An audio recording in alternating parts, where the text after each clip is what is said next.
തകഴിയിലെ വെള്ളപ്പൊക്കത്തിൽ ഒഴുകി ഒഴുകി വരുന്ന ഒരു മനസ്സ് എന്ന കഥയെപ്പറ്റി മാധവിക്കുട്ടി പറഞ്ഞത്, തകഴി ശിവശങ്കരപ്പിള്ളയുടെ മരണശേഷം അദ്ദേഹത്തിന് ലഭിക്കുന്ന ഏറ്റവും വലിയ ഒരു ആദരവാണ് AM മുഹമ്മദ് എഴുതിയ ഈ കഥ എന്ന് അവർ രേഖപ്പെടുത്തി.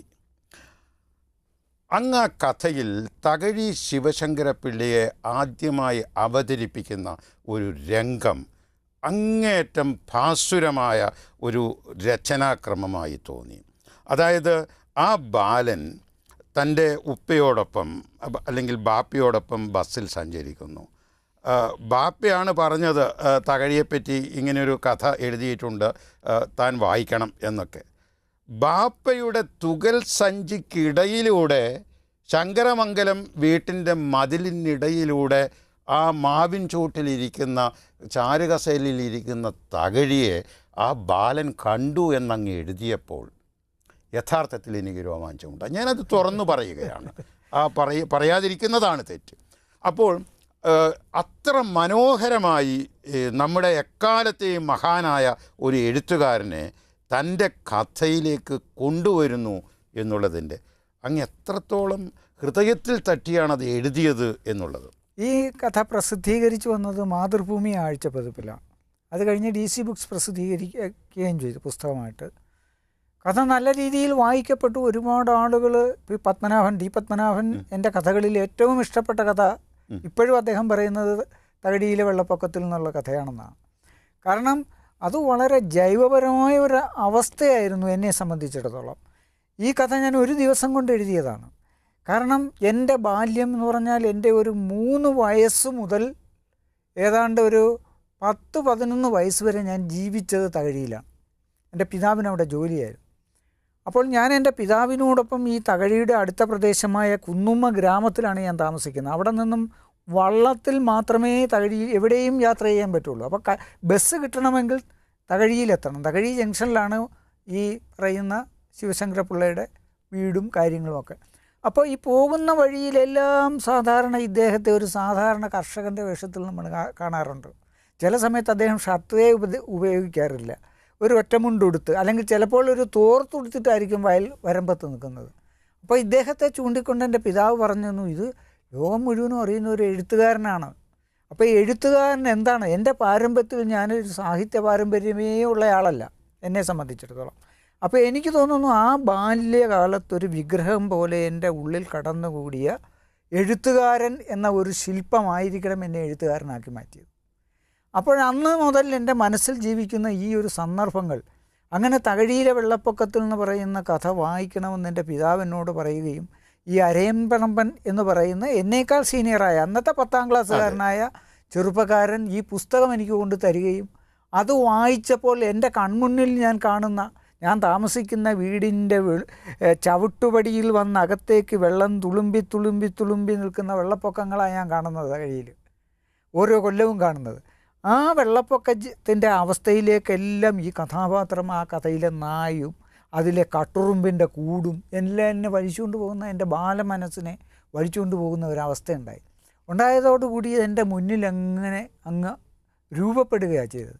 അങ്ങനെയാണ് ഞാൻ ഈ കഥ എഴുതാൻ കാരണം. ആ കഥയിൽ എന്നെ സംബന്ധിച്ചിടത്തോളം പ്രധാന കഥാപാത്രങ്ങൾ തകഴി ശിവശങ്കരപ്പിള്ളയും തകഴി ശിവശങ്കരപ്പിള്ളയുടെ വെള്ളപ്പൊക്കത്തിൽ എന്ന ചെറുകഥയുമാണ് 2 കഥാപാത്രങ്ങൾ. പിന്നെ ഞാനും എൻ്റെ സഹപ്രവർത്തകരുമൊക്കെയാണ് അതിനകത്ത് വരുന്ന കഥാപാത്രങ്ങൾ. അപ്പോൾ അന്ന് 1998 തോന്നുന്നു ഞാൻ ഈ കഥ എഴുതുന്നത്. ഈ 98 ഈ കഥ എഴുതുമ്പോൾ എൻ്റേതായ ഒരു വെള്ളപ്പൊക്കം അവിടെ ഉണ്ടാക്കണമെന്നും ഒരു പക്ഷേ ലോകത്തോളം വളർന്നു നിൽക്കുന്ന മഹാനായ ഒരു സാഹിത്യകാരൻ്റെ നാടായതുകൊണ്ട് ആ സാഹിത്യകാരൻ അതിൽ വരണമെന്നും ആ സാഹിത്യകാരൻ മലയാളത്തിൽ എണ്ണപ്പെടുന്ന ചെറുകഥകളിൽ ഒരു കഥയാക്കി മാറ്റിയ വെള്ളപ്പൊക്കത്തിൽ എന്ന് പറയുന്ന അദ്ദേഹത്തിൻ്റെ മഹത്തായ കഥ ആ കഥയിൽ കടന്നു വരണമെന്നുമൊക്കെയുള്ള മനഃപൂർവമായ ചില പരിശ്രമങ്ങളുടെ രീതിയിലുണ്ടാക്കിയെടുത്ത ഒരു ക്രാഫ്റ്റിലൂടെയാണ് ആ ചെറുകഥ ഞാൻ സൃഷ്ടിച്ചത്. ദാർശനികമായ ചില പ്രഖ്യാപനങ്ങൾ പല കഥകളിലും മുഴങ്ങി നിൽക്കുന്നുണ്ട്. ഉദാഹരണത്തിന് പ്രേക്ഷകരുടെ അറിവിലേക്കായി അല്ലെങ്കിൽ അത് എഴുതിയ കഥാകൃത്തിനോട് പറയേണ്ട കാര്യമില്ലല്ലോ. എന്നാൽ ദൈവത്തിൻ്റെ സൃഷ്ടികളിൽ നന്ദികെട്ട ഒരേയൊരു വർഗം, ഒരു വിഭാഗം മനുഷ്യരാണെന്ന് അതിന് ബോധ്യപ്പെട്ട നിമിഷങ്ങളായിരുന്നു. റോബസ്റ്റ എന്ന കാപ്പിച്ചെടിയും നന്ദഗോപൻ എന്ന ആ ഗൃഹസ്ഥനും തമ്മിലുള്ള ആ ഒരു പ്രത്യേക ബന്ധത്തെക്കുറിച്ചുള്ള കഥ. റോബസ്റ്റയും അങ്ങയുടെ ഏറെ കീർത്തി നേടിയ കഥകളിലൊന്നാണല്ലോ. ദൈവത്തിൻ്റെ സൃഷ്ടികളിൽ നന്ദികെട്ട ഒരേയൊരു വർഗം, ഒരു വിഭാഗം മനുഷ്യരാണ്. ബാക്കിയുള്ള മിക്കവരും ഒരുവിധം കൊള്ളാവുന്ന ജന്തുവിഭാഗങ്ങളാണ് എന്നുള്ള സൂചന. ഇങ്ങനെ മുഴങ്ങുന്ന ചില പ്രഖ്യാപനങ്ങളിലേക്ക് എത്തിച്ചേരാൻ അങ്ങ് കഥകൾ എഴുതുന്നത് പോലെ എൻ്റെ ഉള്ളിൻ്റെ ഉള്ളിലെ ചില മുദ്രാവാക്യങ്ങളാണെന്ന് അങ്ങ് കണ്ടാൽ മതി.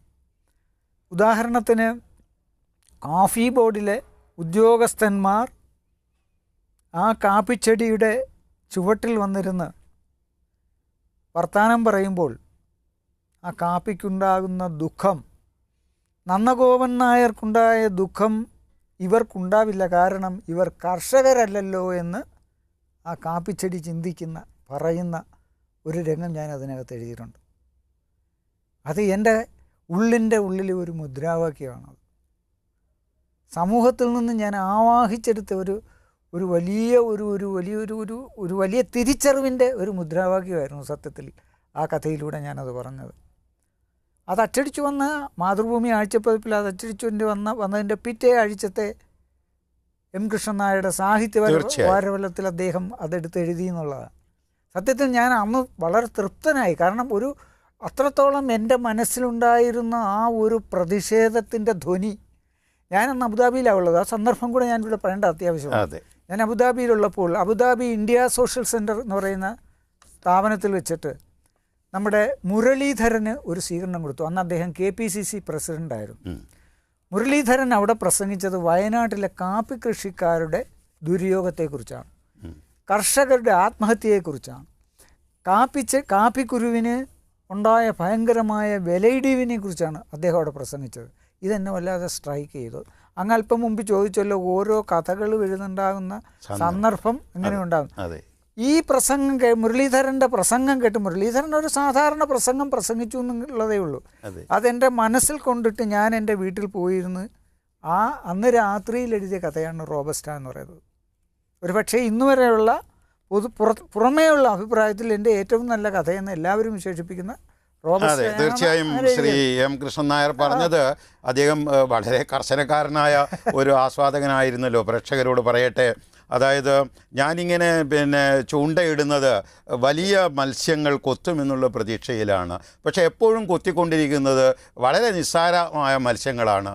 പക്ഷേ ഒരു വ്യത്യാസത്തിന് കാര്യമായ രീതിയിലുള്ള ഒരു മത്സ്യം ഈ ആഴ്ച എന്നെ കൊത്തി, എൻ്റെ ചൂണ്ടയെ കൊത്തി. അതാണ് ശ്രീ AM മുഹമ്മദിൻ്റെ കഥ റോബസ്റ്റ എന്ന് പറഞ്ഞു.